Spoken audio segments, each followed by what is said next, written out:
वहाँ से ये क्या हो जाएगी, उसको मैं सिलेक्ट करूँगा और वहाँ से ये गायब हो जाएगी। ये जैसा कि आप यहाँ से देख सकते हैं वो दोबारा से वहाँ से हाइड हो गई है 26 वाली, ठीक है। तो इस तरह से आप अपने पार्टीशन को भी हाइड और मतलब कि अनहाइड कर सकते हैं, ठीक है दोस्तों। ये सर्विस भी आ गई। एप्लीकेशन के बारे में बात कर ली हमने। डिवाइस मैनेजर वही जो हमने पीछे पढ़ा था वो यहाँ पे भी अवेलेबल है, अगर आप यहाँ से देखते हैं इसे। तो ये तो थी हमारी सारी की सारी मतलब एक बेसिक सी इन्फॉर्मेशन जिसके बारे में हम बात कर रहे थे कंप्यूटर के बारे में। तो अब ये देखें कि यहाँ पे मेरी जो रिबन है वो हाइड है। तो मैं आपको दिखाता हूँ, ऐसे आप क्लिक करेंगे तो ये शो हो जाएगी, ठीक है। तो व्यू में जाके तो नेविगेशन में show all folder, expand to new folder, review इसको छोड़ दें ये, ठीक है। तो ये आपने देख लिया दोस्तों, ओके हो गया। अब हम बात करते हैं जी सबसे बेसिक जो चीज़ है वो है कंप्यूटर का control panel. Control panel computer का सब कुछ होता है दोस्तों। कंट्रोल पैनल के अंदर ही आप कंप्यूटर की हर जो सेटिंग है, हर जो चीज़ है वो आप इसको यहाँ से ही कंट्रोल करते हैं।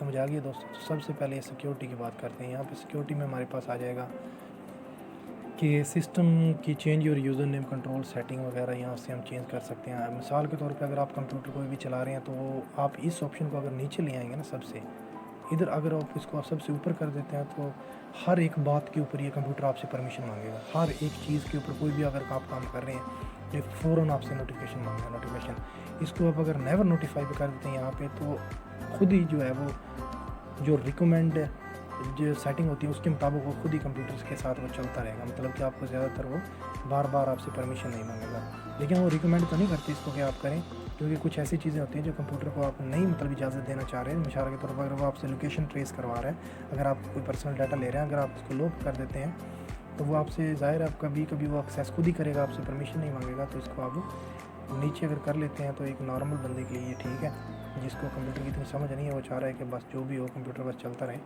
तो वो ठीक है। लेकिन जो इंटरनेट यूज़ करता है कंप्यूटर के ऊपर, वो पर्सनल डाटा होता है, उसके लिए ये ज़रूरी नहीं होता, क्योंकि इसके ऊपर सिक्योरिटी रिस्क होता है, ठीक है। इसको मैं नीचे करके मैं ओके कर देता हूँ और इसको मैं यस कह देता हूँ। उससे परमिशन भी मांगी है मुझसे, मैंने यस कह दिया। विंडो फाइंडर एंड फायरवॉल के अंदर पता है आपको विंडो की सारी सिक्योरिटी मौजूद होती है। सारी की सारी मेरे जो सिक्योरिटी है वो भी ओके है, ये ठीक है, यहाँ पे भी ओके है, ठीक है दोस्तों। उसके बाद हमारे पास आ जाती है जी सिस्टम की रैम, प्रोसेसर स्पीड वगैरह, ये अमाउंट करने के लिए ये आ जाता है।